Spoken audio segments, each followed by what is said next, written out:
안녕하십니까. 이 시간에는 중학교 3학년 사회 대단원 7 인구 변화와 인구 문제에 대해 살펴보도록 하겠습니다. 먼저 인구 분포입니다. 세계 인구는 80억이 좀 못 되는데요. 자, 이 세계 인구는 어디에 많이 살고 있습니까? 먼저 북반구, 남반구 이렇게 나눠서 봤을 때 어디에 북반구의 90% 이상이 분포하고 있습니다. 왜 그럴까요? 북반구는 육지가 많죠. 육지 면적이 넓기 때문입니다. 이더블로 보면은 어딜까요? 그래요. 북위 20도에서 40도 이 지역에 가장 많은 인구가 분포하고 적도부근, 극지방 너무 덥거나 추우면 사람이 살기 어렵겠죠. 그래서 적도부근, 극지방은 인구가 적게 분포합니다. 대륙별로 보면은 아시아가 가장 인구가 많죠. 유럽도 많은 편입니다. 반면에 오세아니아 지역은 상대적으로 인구가 희박합니다. 자, 인구 분포에 영향을 준 요인은 두 가지가 있는데요. 하나는 자연적 요인이고 하나는 인문적 요인입니다. 과거에는 기후, 지형, 식생 등 자연적 요인이 인구 분포에 많은 영향을 끼쳤지요. 즉 온화한 기후, 넓은 평야, 물을 얻기 쉬운 지역에 사람이 많이 모여 살았습니다. 이러한 지역이 어딜까요? 바로 벼농사 지역이죠. 동아시아에서 남아시아에 이르는 이 벼농사 지역의 자연적 요인에 의해 인구가 밀집하였습니다. 반면 사막 그리고 건조 기후지요. 물이 부족하지요. 즉 사하라 사막 그리고 오스트레일리아의 내륙 지역 여기는 물이 부족하고 농업에 부족합니다. 그래서 인구가 적습니다. 그리고 추운 한대 기후 지역 스칸디나비아 반도, 캐나다 북부 이런 데는 너무 춥습니다. 그래서 사람이 별로 살지 않고요. 자, 적도 부근 열대 기후 지역은 너무 덥지요. 그래서 인구 밀도가 낮습니다. 당연히 산악 지역도 인구 밀도가 낮겠지요. 산업혁명 이후에는 경제, 교통, 산업 등 인문 사회적 요인이 인구 분포에 많은 영향을 주고 있습니다. 서부 유럽과 미국 북동부 대서양 연안, 일본의 태평양 연안 등이 대표적인 인구 밀집 지역이지요.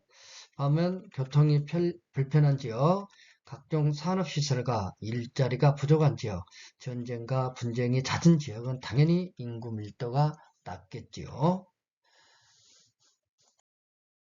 자, 우리나라의 인구 분포를 보면은요, 자, 우리나라는 벼농사 중심의 농업 사회였지요. 그래서 인구 분포는 당연히 자연적 영향을 많이 받았습니다. 그래서 남서부 지역의 인구가 밀집했습니다. 이 지역은 기후가 온화하고 평야가 발달했기 때문이죠.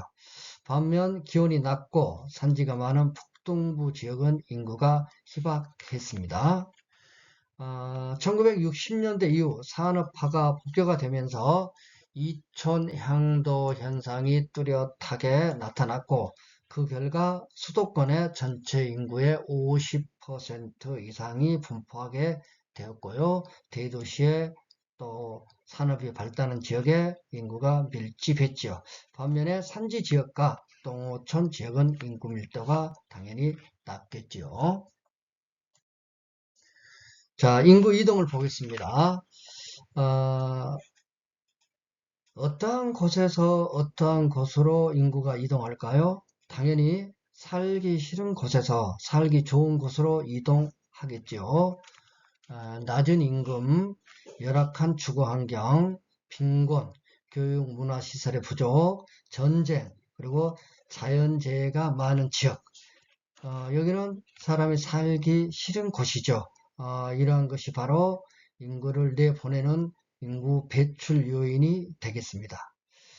자, 인구 흡인 요인은 그러면 뭐가 있을까요? 높은 임금, 풍부한 일자리, 쾌적한 주거 환경, 다양한 교육 문화, 의료 시설이 있는 곳이 되겠지요.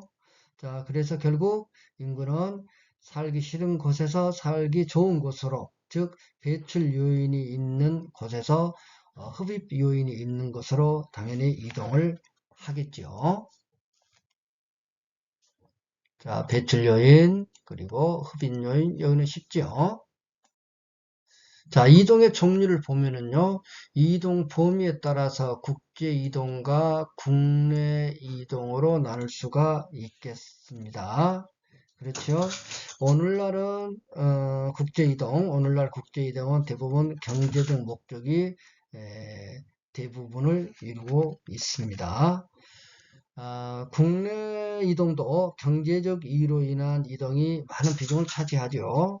자, 개도국에서는 이총 향도 현상이 활발하고 선진국에서는 역도시화 현상도 나타납니다. 이동 의지에 따라서 스스로 이동하는 자발적 이동과 이동을 당하는 강제적 이동이 있고요. 이동 기간에 따라서 일시적 이동, 그리고 거기서 계속 살려는 영구적 이동이 있겠죠. 자, 이동 목적에 따라서 뭐 교육적, 정치적, 종교적 등의 목적으로 이동을 하게 됩니다. 자, 우리나라의 인구 이동을 볼까요? 자, 우리나라 인구 이동을 살펴보면은요, 일제강점기 때, 이때는 만주 지역과 구소련의 연해주로 이주를 많이 했습니다. 그러다가 강복 후에는 해외 동포가 귀국을 하지요. 1960년대에는 경제적 이유로 미국, 독일 등지로 이동을 많이 했고요. 70년대에는 서남아시아, 북부 아프리카로 건설 기술자들이 이동을 했습니다.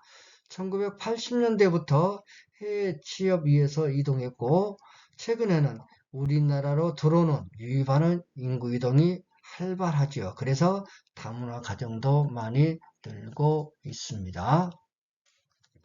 우리나라 국내 이동을 살펴보면요, 일제강점기 때는 함경도 지방으로 많이 이주를 했습니다. 6.25 전쟁 때는 얼람 동포, 즉 북한 주민이 남쪽으로 내려오지요. 열람 동포입니다. 남부 지방으로 이동을 많이 했죠. 특히 부산 지역이었죠. 1960년대 이후는 이촌 해양도 현상이 뚜렷해졌고요. 1990년대 이후에는 도시 인구 일부가 주변 지역촌락으로 이동하는 현상도 나타났습니다. 자, 인구 문제를 보도록 하죠. 선진국의 인구 문제. 선진국의 인구 문제를 살펴보면요. 선진국은 출산율이 저하되고 그리고 평균 수명이 늘어나면서 노인 인구가 늘어나고 있습니다. 이와 같은 저출산 고령화 현상이 계속되면은 노동력 부족하겠죠. 그러면 생산성이 떨어질 것이고 청장년층의 노인 인구 부담이 늘어나게 됩니다. 이러한 여러 가지 문제가 발생하겠지요. 따라서 여러 국가에서는 출산 장려 정책을 추진하고 노인의 재취업 기회 제공, 정년 연장, 그다음에 연금 제도 개선 등 노인 복지 정책을 강화하고 있습니다. 개발도상국 보지요. 개발도상국의 인구 문제는 개발도상국의 인구가 너무 많다는 것이 문제입니다. 출생률이 높고 사망률은 낮아서 인구가 아주 빠른 속도로 증가하고 있습니다. 그런데 인구는 많이 늘어났는데 이 인구 부양력이 부족하기 때문에 기아와 빈곤 문제가 발생하기도 합니다.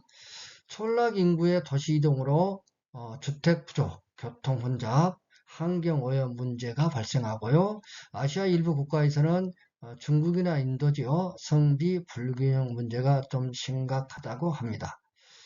그래서 개발도상국에서는 이러한 인구 문제 해결을 위해서 출산 억제 정책, 정책을 추진하겠죠. 당연히 출산 억제 정책 그리고 농업 기계화, 산업화 등의 대책을 세우고 있다고 합니다.